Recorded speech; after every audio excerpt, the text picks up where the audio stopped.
Hello, beautiful people, and welcome to another episode of Coco and the Sun podcast. I am your host, Malika Critchlow.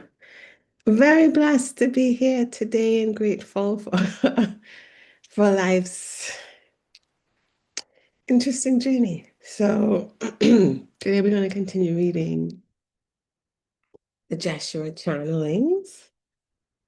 I think I'm at Lightworker 2, the galactic history of lightworkers. So, we're going to try to complete that chapter. I'm trying to see how long it is. Yeah. And then I don't know if we'll have time to do Lightworker 3. So but the goal is Lightworker 2 today to complete that. I like that the chapters aren't too big in this book, so I don't feel overwhelmed. Um, what has been going on with me? I don't remember what I spoke about last week. Anyway, this week felt okay. Um, yeah, this week felt okay, a little more the schedule flowed a little bit better. Like I made a little bit of adjustments with my daily tasks and my day off stuff. I think that I do get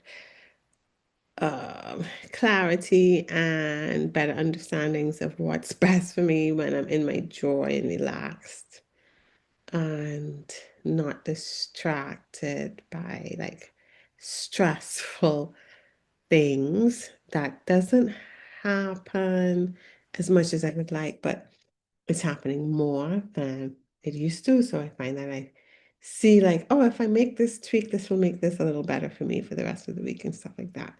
So that went okay. Yesterday I was doing, sorry guys, I was doing really well, really well. And then hit a roadblock with, and I mean, it's a good roadblock because it had to deal with my expectations of my daughter and her life and how I would like her life to go versus what she wants for herself and dealing with my ego um, and being honest about it. And yeah, looking at myself there. First, I was really focused on her. And then I remembered, this is about me. I'm here to learn myself. I'm here to read my book. Why do I feel this way? Why is it affecting me this way? Why are these fears there for me? How can I um, relieve these fears, these egoic thoughts, honestly and authentically? Um, you know, so that I can free myself from it, and free her too from my onslaught of guidance. So it was I feel like I'm a little bit past it now. It lasted a little less than 24 hours. I didn't even know I had this issue. I felt like I was in a pretty good place with how she was progressing, um, with where she was. But no, yesterday I hit a wall there and I realized, yeah, I wanted her to pursue certain um certain career in life and that was all wrapped up in, fair so that she's able to maintain herself and, have a good life, have a good financial life, but also like something I could be proud of and tell people and feel good about that my daughter that I raised did this. I had to do a lot of looking at that and seeing how to relieve that, and a lot of trusting, learning to trust for everything, that everything's going to happen the best for everyone, that I am not here to direct her life. She's capable of doing that. I'm here to support, give my honest opinion, but not um, not dictate it, right? And deal with myself and loving her for who she is and where she is and what she wants for herself, and not letting the love that I have for her have anything to do with the career aspirations, and um not pushing what I want for her life onto her, not wanting who she is and what she achieves to help me feel better about myself and how I'm viewed by others. Um, and trusting, yeah, that what is best for everyone occurs, that, she's happy and trusting that she will be taken care of, that her financial needs would be met in whatever passions she chooses to pursue. Um, yeah. So, and then I realized, so I have these concerns and fears about other people in my family, that if they'll be able to be taken care of, how can I take care of them? How can I control that situation? And I can't. So a lot of that I've been dealing with in the last a little less than 24 hours. I think I'm in a lighter space with it, but it was heavy for a bit looking at it, feeling sad about it. Um, Confused with why I felt this way, not knowing that I did feel this way. And then, trying to lean into trust that everything, everybody's taken care of by their own guides, their own teachers, their own relationship with Source, their own relationship with the divine. Um, I don't have to do that for everyone. Everyone has their own communication and their own understandings and their own ways that they want to live their life. And I don't have to fix it or understand everything or control everything or make everything happen for everyone else. I just need to let people be and live the lives that they want and focus on me and what do I want. I'm here to learn about me. What do I want? What makes me happy? And yeah, not distract myself that way. So I'm glad it happened because obviously there was stuff to clear there. I don't know if it's completely clear, but I know I'm in a better space and I am now aware of my feelings regarding it. And so if those feelings come up again, I know that this is something that I am dealing with, and um, I won't be as confused, hopefully, about it. Um, I just want to be in a lighter space. Like, I don't want to be unhappy with other people because of their life choices, or I want to forgive everybody and be free from all of this negative feelings about people because of behaviors they have exhibited in the past that I've been a recipient of. Not that I want to repeat those interactions, but also like I don't want to be like feeling negatively about them. Just be like, well, that's life and move on and move forward.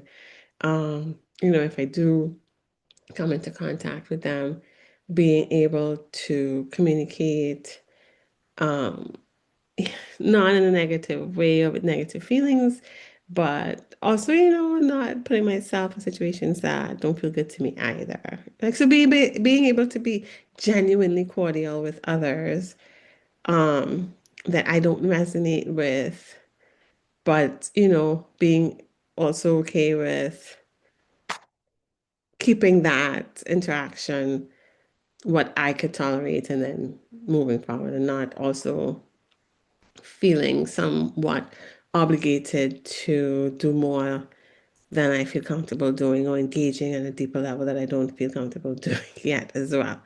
So all of that balancing. But I just want to release negative feelings about people or hurts from the past. Like, I just want to be light. I just want to be light. I just want to be light. I want to be light and happy, joy. Um, So that's where I am today. I do feel lighter. I do feel much better about it. And I was feeling a bit of guilt too for what I was projecting onto her and wanting for her. And why I wanted that for her. Um, so releasing myself from that guilt and knowing that that I did what I did, or I haven't been like awful in projecting it because I didn't actually know that I really wanted these career choices for her. It was in a background thing, but I was always supporting whatever she wanted for herself. But yes, I really understood what she wanted for herself. I was like, what the hell is that? You know, I had to check myself. So I was also feeling guilty that maybe I was projecting that what she wanted for herself wasn't a good thing or wasn't an okay thing or wasn't worthy enough and stuff like that. So I was feeling guilty about that. So releasing myself from that guilt and allowing that I did the best that I could with what I knew at that time.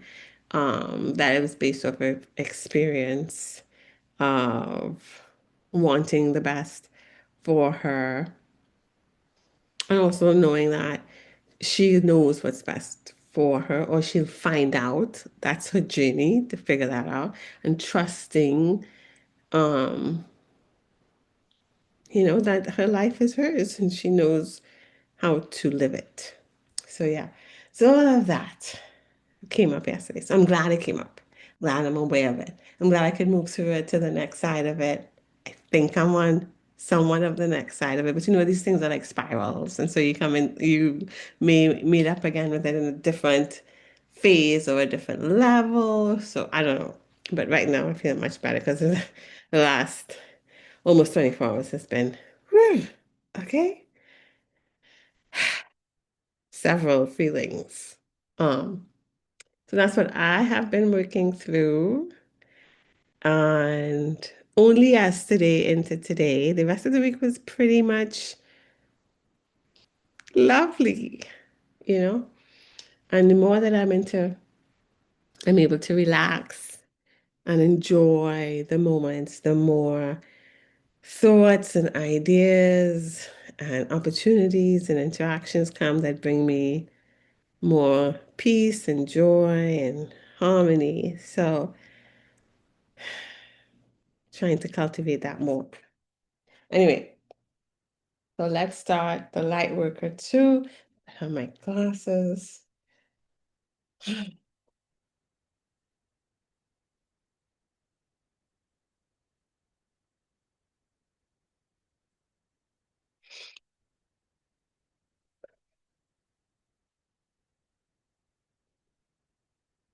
Yes,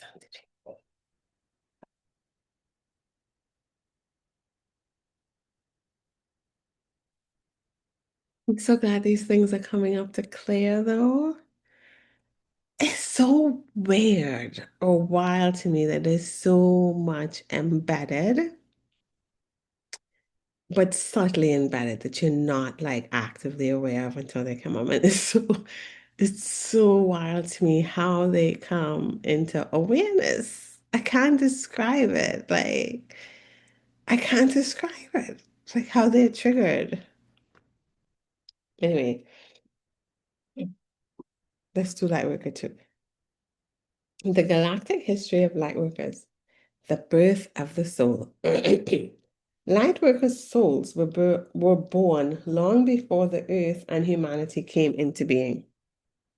Souls are birthed in waves.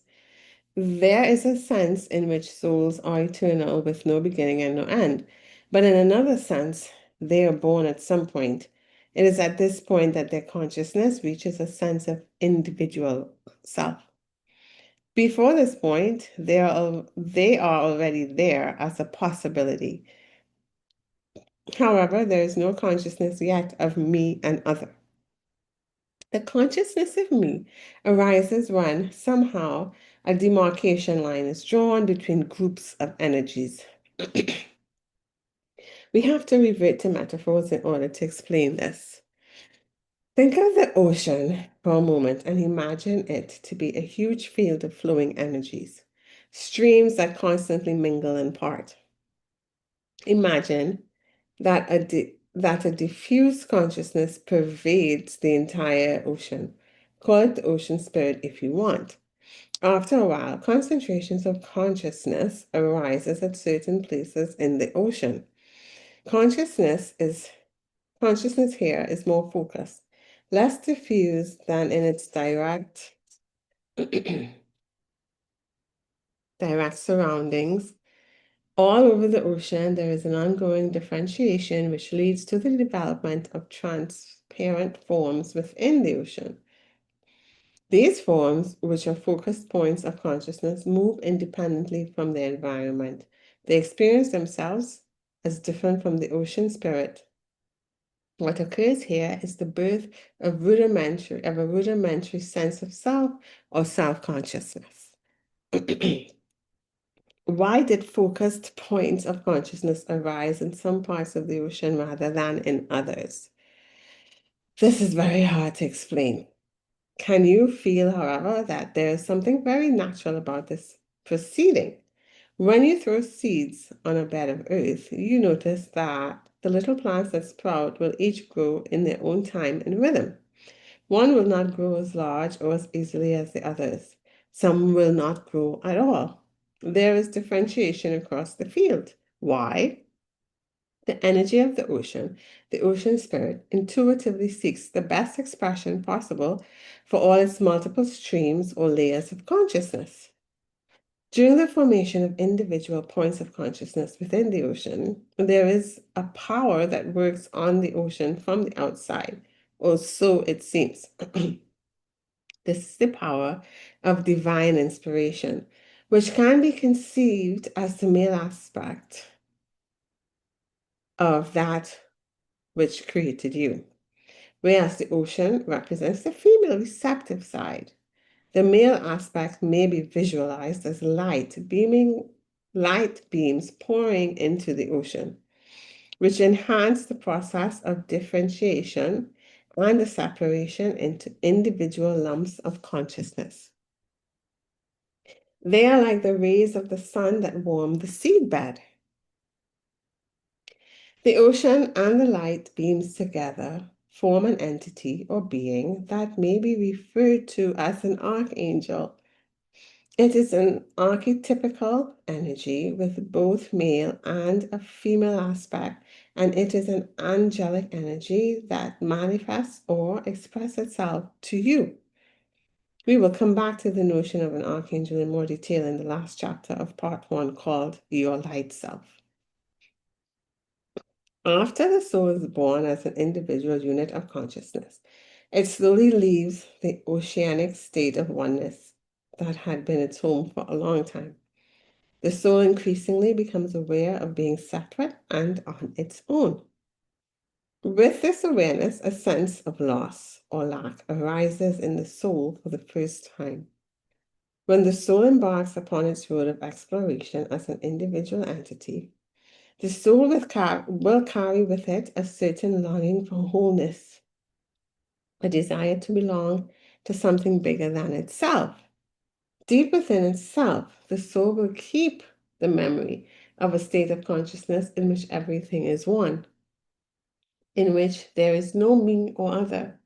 This is what it considers home to be, a state of ecstatic oneness, a place of complete safety and fluidity. Okay, guys. Okay. With this memory in the back of its mind, the soul starts its travels throughout reality, throughout countless fields of experience and inner exploration. The newborn soul is driven by curiosity and has a great need for experience. This was the element that was absent in the oceanic state of oneness. The soul now is able to freely explore anything it wishes to explore. It is free to search for wholeness in all sorts of ways. Within the universe, there are countless planes of reality to explore. The Earth is simply one of them, and one that came into being relatively late, speaking on a cosmic scale.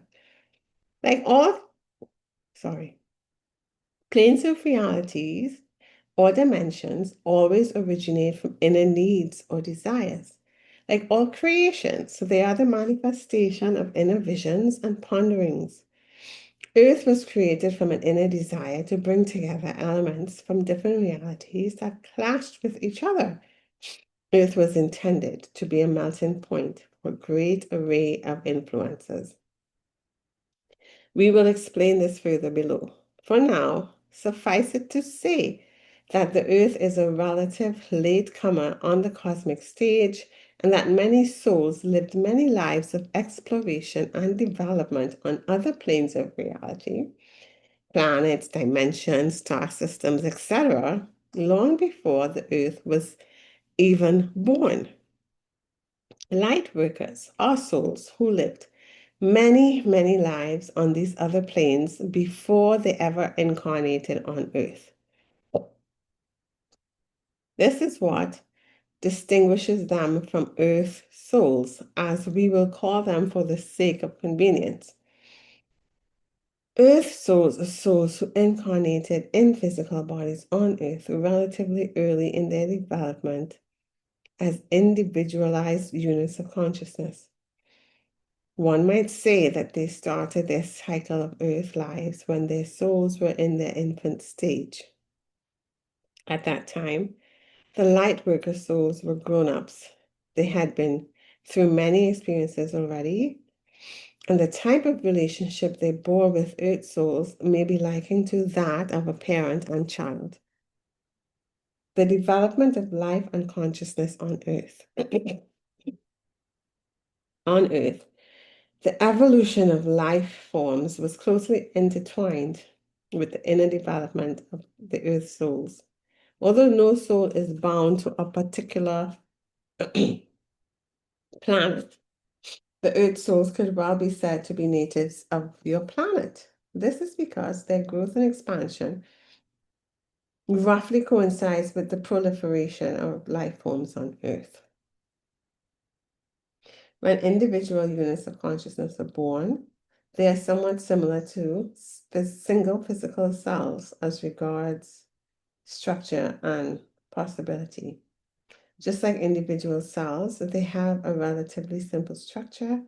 The inner movements of a newborn consciousness are transparent. Not much differentiation has set in yet.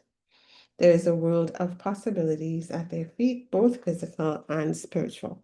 The development from a newborn unit of consciousness to a type of consciousness that is self-reflective and able to observe and react to its environment may roughly be compared to the development of a single-celled organism to a complex living organism interacting with its environment in multiple ways.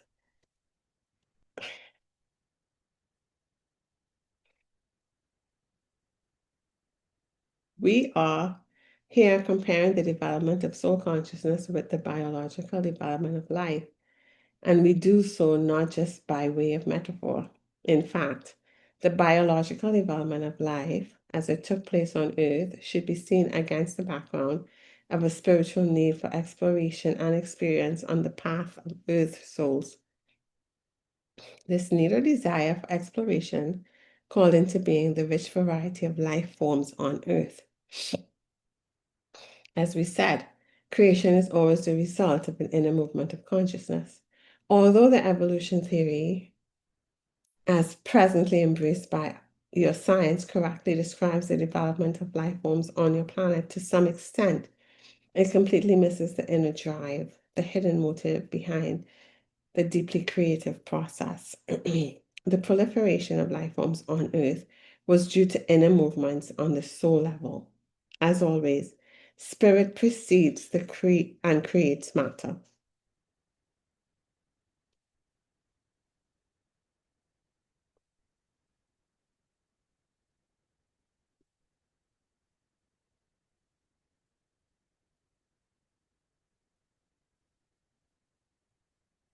Oh, at first, Earth souls incarnated in physical forms, which best fitted their still rudimentary sense of self, single-celled organisms. After a period of gaining experience and integrating this within their consciousness, the need arose for more complex means of physical expression.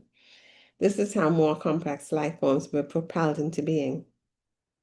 Consciousness creates the physical forms to answer the inner needs and desires of the earth souls whose collective consciousness primarily inhabited the earth. The formation of new species and the incarnation of earth souls into individual members of those species represent a great experiment of life and consciousness. Although evolution is conscious driven, not driven by accident or incident, it does not follow a predetermined line of development. This is because consciousness itself is free and unpredictable. The earth souls experimented with all kinds of animal life forms. They inhabited several types of physical beings in the animal kingdom, but they did not all experience the same line of development. The soul's path of development is much more fanciful and adventurous than you assume. There are no laws above or outside of you. You are the law for you. So, for instance, if you desire to experience life from the standpoint of a monkey, you may at some point in time find yourself living in a monkey's body from birth onward or as a temporary visitor. The soul, especially the young soul, craves experience and expression. This urge to explore accounts for the diversity of life forms and that flourish on Earth. Within this great experiment of life, the rise of the human life will mark the beginning of an important stage within the development of soul consciousness on Earth. Before explaining this in greater detail, we will first discuss the stages of inner soul development in general.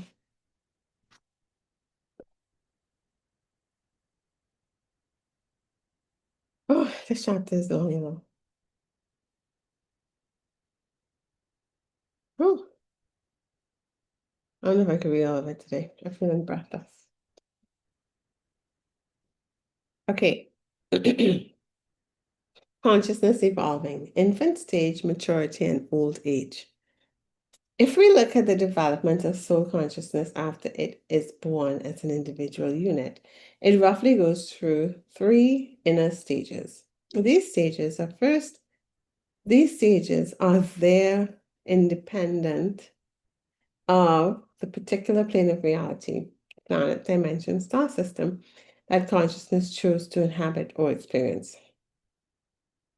The stage of innocence, paradise. That's the first stage. Second stage, the stage of ego, sin. The third stage, the stage of second innocence, enlightenment. One may compare these stages metaphorically with infancy, maturity, and old age. After souls are born as individual units of consciousness, they leave the oceanic state of oneness, which they remember as blissful and totally safe. They then go on to explore reality in a whole new way. They slowly grow more aware of themselves and the way in which they are unique in comparison with their fellow travelers. They are very receptive and sensitive at this stage, like a young child who looks at the world with wide open eyes, expressing curiosity and innocence. This stage may be called paradisical, since the experience of oneness and safety is still fresh in the memory of the newborn souls. They will they are still close to home. They do not yet question their right to be who they are. As their journey continues, the memory of home fades while they immerse themselves in the different types of experiences. Everything is new in the beginning, and everything is uncritically absorbed at the infant stage. A new stage sets in when the young soul starts to experience itself as the focal point of its world.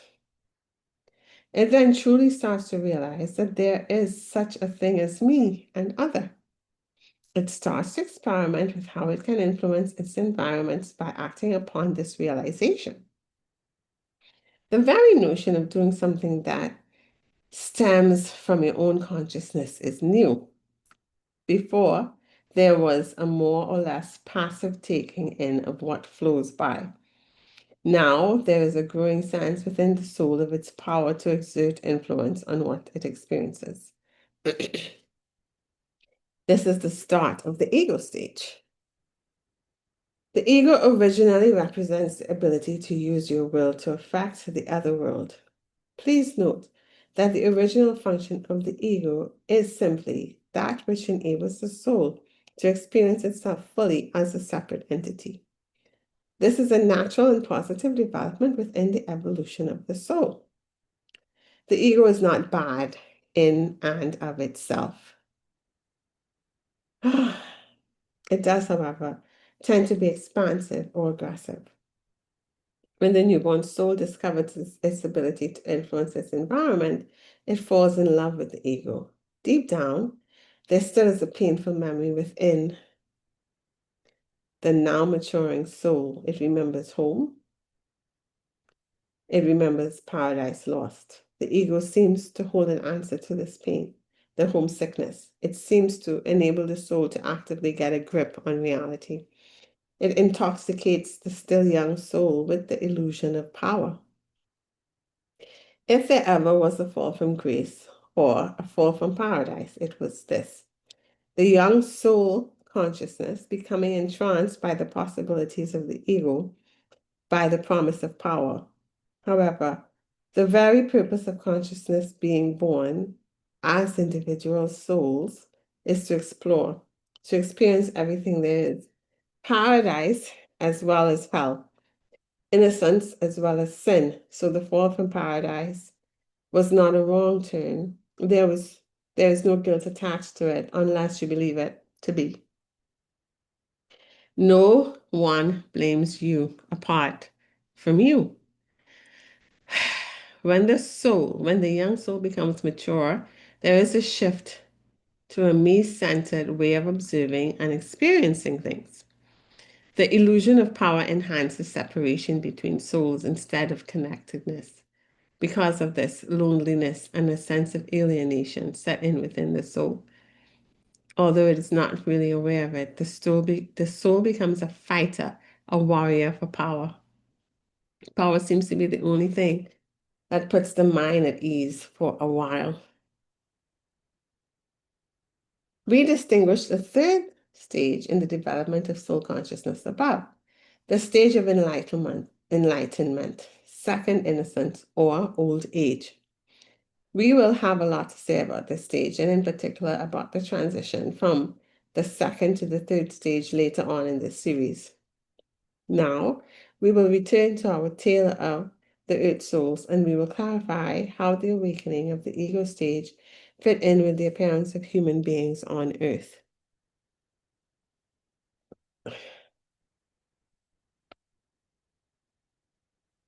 The earth souls entering the ego stage, the appearance of human beings on earth. The stage in which the earth souls explored plant and animal life coincided with the age of innocence or paradise on the inner level. Life flourished on earth under the guidance and protection of spiritual beings from the angelic and devic realms. Devas work on the etheric level, that is, closer to the physical world than angels do. The etheric bodies of plants and animals were uncritically receptive to the caring and nurturing mother energies of the angelic and devic realms. They had no inclination to break free or go off and find their own way of doing things. There still was a great sense of oneness and harmony among all living things. The rise of the man-ape, however, marked a transformation point in the development of consciousness, essentially by walking upright and through the development of the brain, the consciousness that resided in the human ape got a better grip on its environment. Consciousness, as incarnated in the anthropoid, started to experience what it was like to have more control over its direct surroundings. It started to discover its own power, its own ability to influence its environment. It started to explore free will. This development was not coincidental. It was a response to an inner need felt by the Earth's souls, a need to explore individuality on deeper levels than before.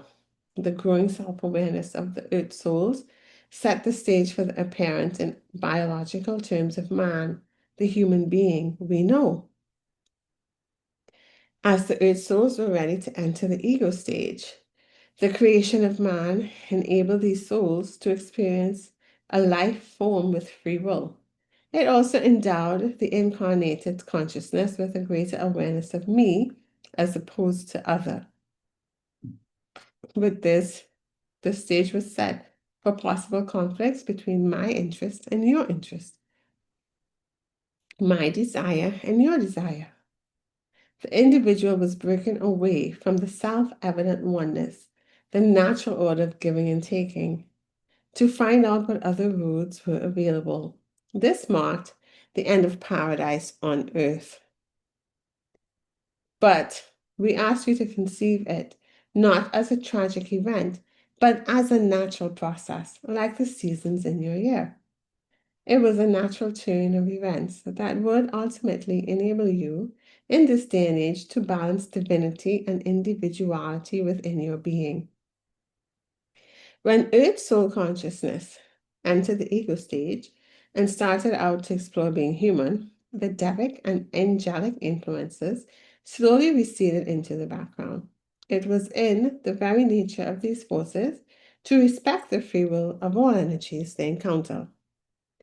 They will never exert their influence uninvited. So, ego consciousness got free rein, and the earth souls got acquainted with all the privileges and drawbacks of power.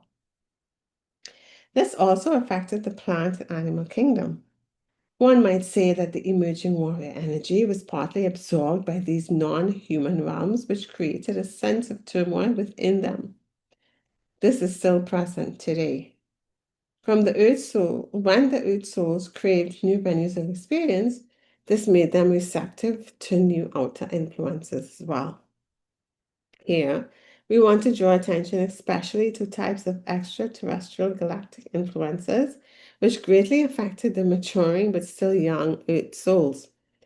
It is at this point of our history also that the souls, which we have called light worker souls, entered the stage. Galactic influences on man and earth. I don't know why I'm feeling so breathless. There's a lot. I don't know if I can read all of this.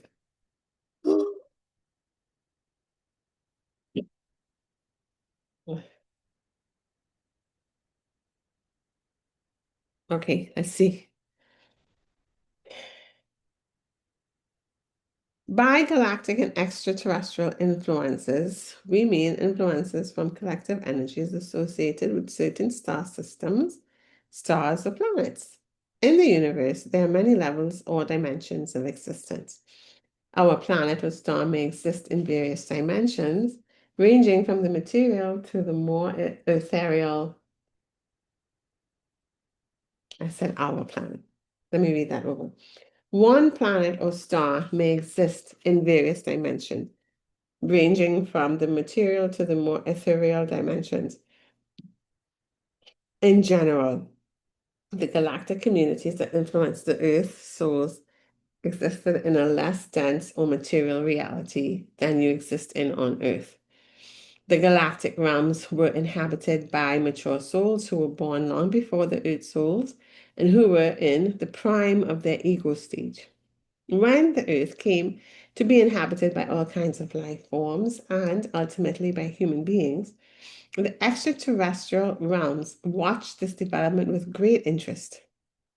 The diversity and abundance of life forms drew their attention. They felt something special was going on here.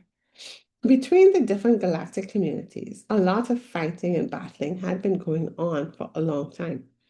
There was a natural phenomenon, in a sense, since the consciousness of the souls involved needed battle to find out all about me-centeredness and power.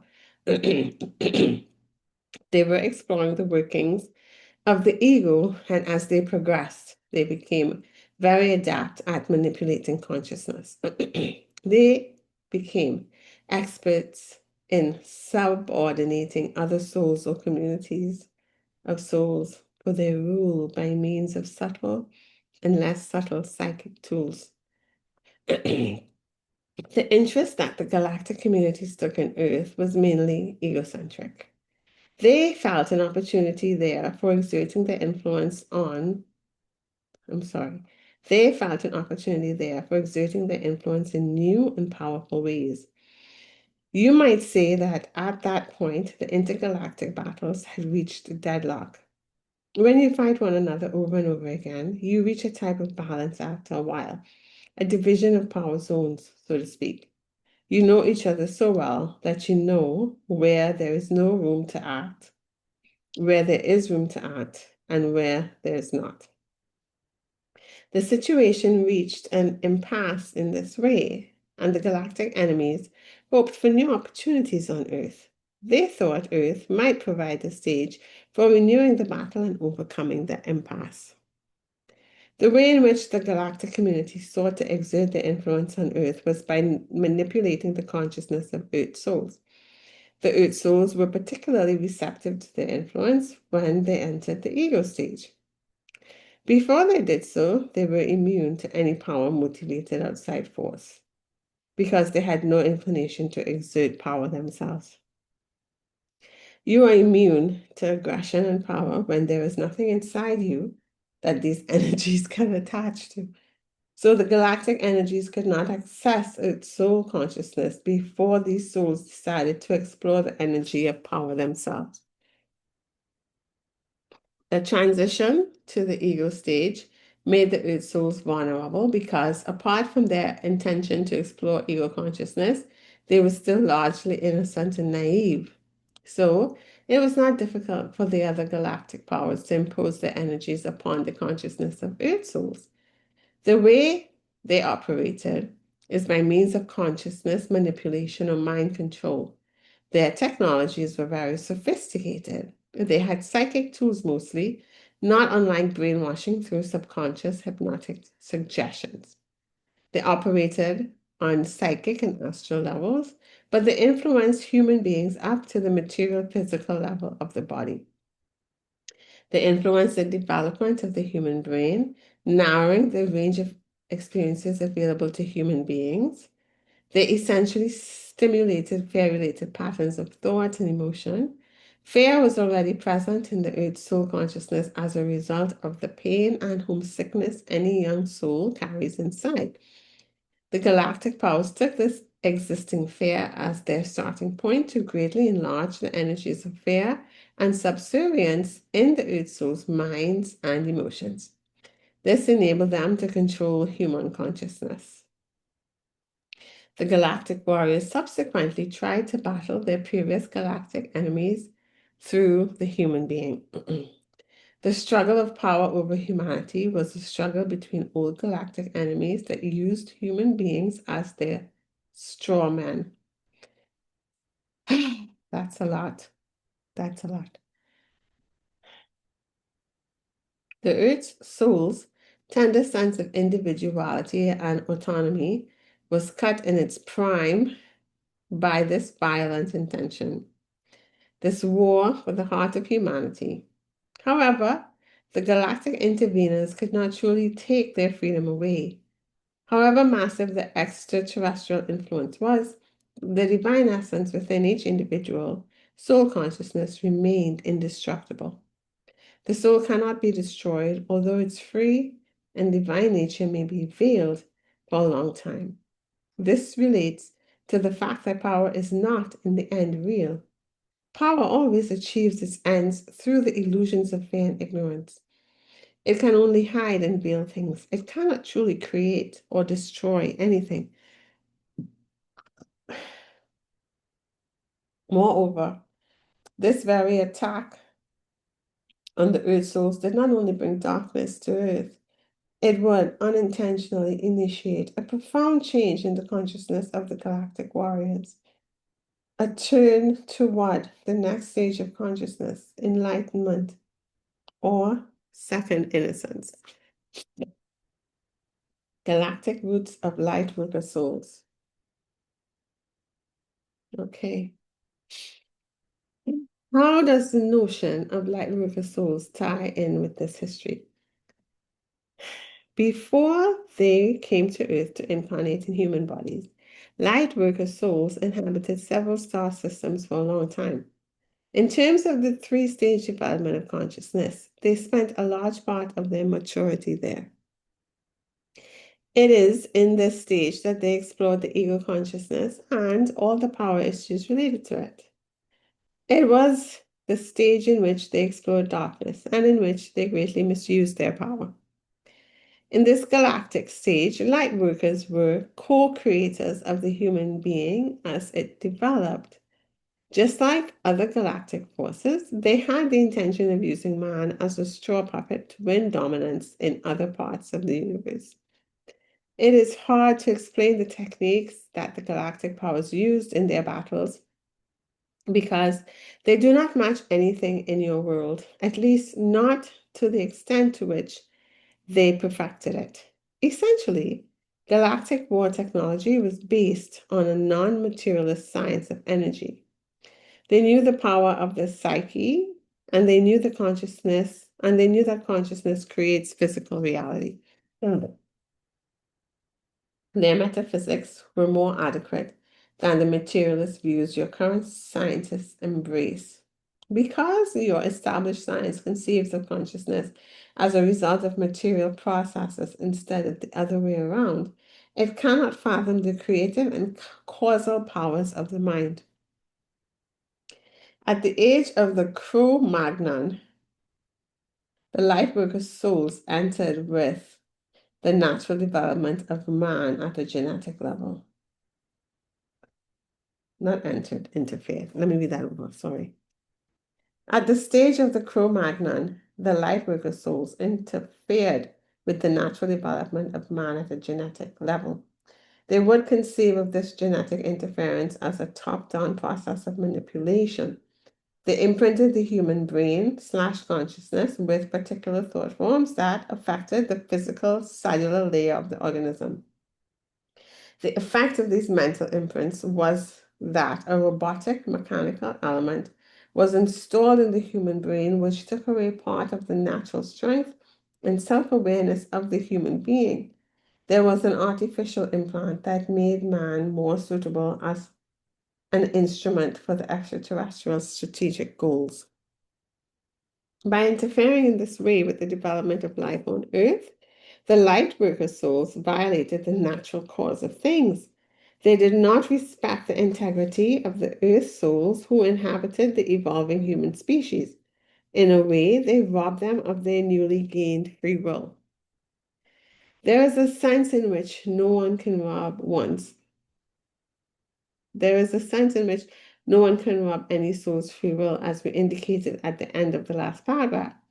However, in practical terms, because of the extraterrestrial superiority at all levels, the Earth souls lost their sense of self-determination to an important extent. The light workers looked upon the human beings as tools, as things essentially, which helped them realize their goal. At that stage, they were not ready to respect life as valuable in itself. They did not recognize in the other, their enemies or their slaves, a living soul like themselves. Now, there is no sense in placing any judgment on this, since it is all part of a grand and profound development of consciousness. At the deepest level, there is no guilt, only free choice. There are no victims, no offenders. Ultimately, there is only experience. You, the lightworker soul, who once employed these dark means of oppression, judged yourself very severely as your deeds afterwards. No. You, the lightworker soul, who once employed these dark means of oppression, judged yourself very severely for your deeds afterwards. Even now, You carry a deep sense of guilt inside, which you are partly aware of as the feeling that you are not good enough in whatever you do. This feeling originates from a misunderstanding. It is important to understand that light worker is not something you simply are or aren't. It is something you become. When you go through the journey of experiencing light and dark, being light and dark, if we had to name you, we would call you the Christed souls instead of the light workers. Have you ever had the experience that a bad mistake you made eventually changed things in positive and unexpected ways? Something similar happened as a result of the galactic interference with Earth and humanity. In the process of imprinting the Earth souls with their energies, the galactic forces actually created a big melting pot of influences on Earth. You might say that the battling elements within the different galactic souls were implanted within humanity as a race, thereby forcing the human being to find a way of uniting them or bringing them to peaceful coexistence.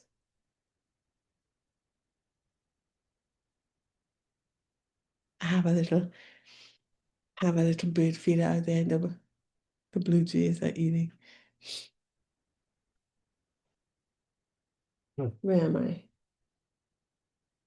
Although this severely complicated the journey of Earth souls, it would ultimately create the best chance for a positive breakthrough, a way out of the stalemate situation the galactic conflicts had reached. Remember, all things are interconnected. This is a level at which the Earth souls and the galactic souls were and are driven by the same intent. There is a level at which the Earth souls and galactic souls were and are driven by the same intent. This is this is the angelic level.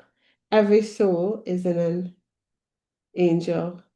Oh, every soul is in an angel in the deepest core. See chapter Time, Multidimensionality, and your lights off in page 103.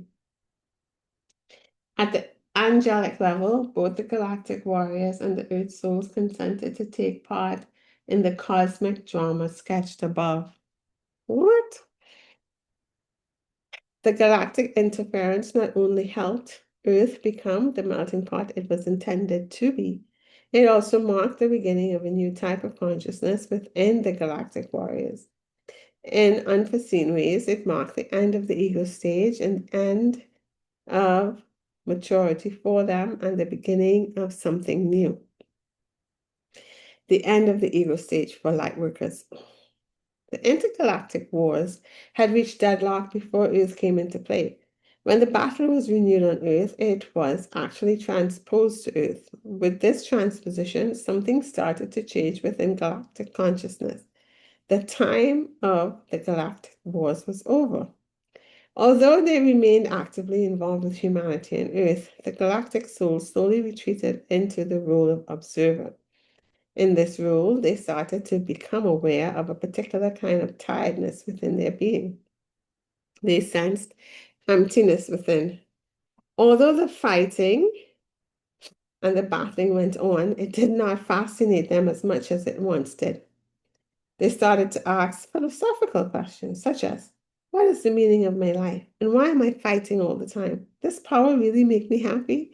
By raising these questions, their war weariness grew stronger. The galactic warriors were gradually reaching the end of their ego stage. They had unknowingly transferred the energy of ego and power struggle to Earth, a place that was energetically open to this energy. The human souls were, at that time, just starting to explore the ego stage of consciousness. Within the consciousness of the galactic warriors, a certain space was created, a space for doubt, a space for reflection. They entered the transformation phase, which we will describe by distinguishing the following steps. Okay. Step number 1, being unsatisfied by what ego-based consciousness has to offer you, longing for something else, the beginning of the end. 2, Becoming aware of your toy of becoming aware of your ties to ego-based consciousness, recognizing and releasing the emotions and thoughts that go with it, the middle of the end.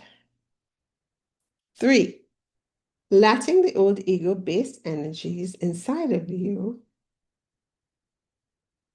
die, throwing off the cocoon, becoming the new self, the end of the end.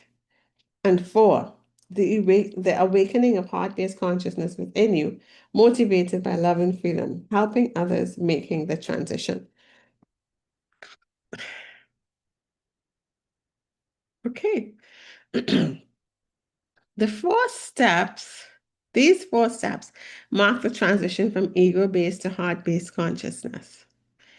Please remember that both the earth and humanity and the galactic realms go through this phase, only not simultaneously.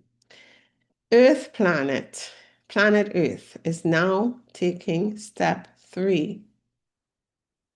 Step 3 is letting the old ego-based step 3 is letting the old ego-based energies inside of you die, throwing off the cocoon and becoming a new self, the end of the end. That's step 3. So planet Earth is now taking step 3. Many of you light workers are also taking step 3, in tune with the Earth's inner process. Some of you are still struggling with step 2, and there's some who have arrived at step 4, tasting the delights of heartfelt joy and inspiration. Large parts of humanity, however, do not desire to release ego-based consciousness at all. They have not entered step 1 of the transition phase yet. This is not something to judge or criticize or grieve over. Try to view it as a natural process, such as growth of a plant. You do not judge a flower for being a bud instead of being in full bloom. Try to see it in this light. Making moral judgments about the destructive effects of ego-based consciousness in your world is based on lack of insight into spiritual dynamics. Moreover, it weakens your own strength, since the anger and frustration you sometimes feel by watching the news or reading your newspapers cannot be transformed into something constructive. It merely depletes you and lowers your own level of vibration. Try to see things from a distance, from an attitude of trust. Try to intuitively sense the undercurrents of collective consciousness, the things you hardly read or hear about in the media. It makes no sense to try and change souls who are still caught up in the reality of ego-based consciousness. They do not want your help, since they are not yet open to the heart-based energies that you, light workers, wish to share with them. Oh, even though you see, even though to you they seem to need help, as long as they don't want it, they don't need it. It's as simple as that. Light workers are quite fond of giving and helping, but they often lose their power of discernment in this area. This leads to a waste of energy and may result in self-doubt and disappointment on the light worker's part. Please use your power of discernment here, as the desire to help can tragically become a pitfall for light workers which prevents them from really completing step 3 of the transition. The notion of helping is discussed further in Pitfalls on the Way to Becoming a Healer, Part 2. We will now finish our description of the light workers at the end of their ego stage. As we said, at this time, you, among other galactic empires, interfered with humanity when the modern human being took form. When you started more and more to play the role of observer, you got tired of fighting. The power you had been after for such a long time resulted in a type of dominance which annihilated the unique and individual qualities of that which you dominated. So nothing new could enter your reality. You killed everything that was other. This way of proceeding made your reality static and predictable after a while. When you became aware of the emptiness within the struggle of power, your consciousness opened to new possibilities. A longing arose for something else. You had completed step one of the transition to a heart-based consciousness. The energies of the ego, which had had free reign for eons, settled down and allowed a space for something else. In your hearts, a new energy awakened, like a tender flower. A subtle and quiet voice began to speak to you of home, a place you had once known but had lost track of along your way. You sensed a homesickness within you. Just like the earth souls, you had once experienced the oceanic state of oneness from which every soul is born. You gradually evolve from this ocean as individual units of consciousness. As these little souls, you had a great zest for exploration, while at the same time carrying the painful memory inside of a paradise you had to leave behind. Once you enter the ego stage of consciousness later on, this pain was still inside you. What you essentially tried to do was to fill this empty spot in your heart with power. You sought to fulfill yourselves by playing the game of fighting and conquering. Power is the energy that most opposes oneness. By exerting power, you isolate yourself from the other. By struggling for power, you distance yourself even more from home, the consciousness of unity. The fact that power leads you away from home instead of bringing you closer to it was hidden from you for a long time, since power is strongly interwoven with illusion. Power can easily hide its true face to a naive and inexperienced soul. Power creates the illusion of abundance, fulfillment, recognition, and even love. The ego stage is an unrestricted exploration of the area of power, of winning, of losing, of struggling, dominating, manipulating, of being the offender and being the victim. On the inner level, the soul gets torn apart during this stage. The ego stage entails an attack on the soul's integrity. By integrity, we mean the natural unity and wholeness of the soul. With the entrance of ego-based consciousness, the soul gets into a state of schizophrenia. It loses its innocence. On the one hand, the soul battles and conquers. On the other hand, it realizes that it is wrong to damage or destroy other living beings. It is not so much wrong according to some objective law or judge, but the soul subconsciously realizes that it is doing something that opposes its own divine nature. It is in the nature of its own divine essence to create and give life. When the soul operates from a desire for personal power, deep within a sense of guilt arises. Again, there's no external verdict on the soul which proclaims it to be guilty. The soul itself realizes it is losing its innocence and purity. While the soul pursues power on the outside, a growing sense of unworthiness is eating at it from the inside. The stage of ego-based consciousness is a natural stage in the journey of the soul. Actually, it involves the full explorations of one aspect of the soul's being, the will. Your will constitutes the bridge between the inner and outer world. The will is that part of you that focuses your soul's energy into the material world. The will may be inspired by the desire for power or by the desire for oneness. This depends on the state of your inner awareness. When a soul reaches the end of the ego stage, the will becomes more and more an extension of the heart. The ego or the personal will is not destroyed, but it is flowing in accordance with the heart's wisdom and inspiration. At this point, the ego joyfully accepts the heart as its spiritual guide. The natural wholeness of the soul is restored. When you, the light worker souls, arrived in step two of the transition from ego to heart-based consciousness, You felt the sincere desire to make right what you had done wrong on earth. You realized that you had ill-treated the living human beings on earth and that you had hindered the free expression and development of the earth souls. You realized that you had violated life itself by trying to manipulate and control it according to your needs.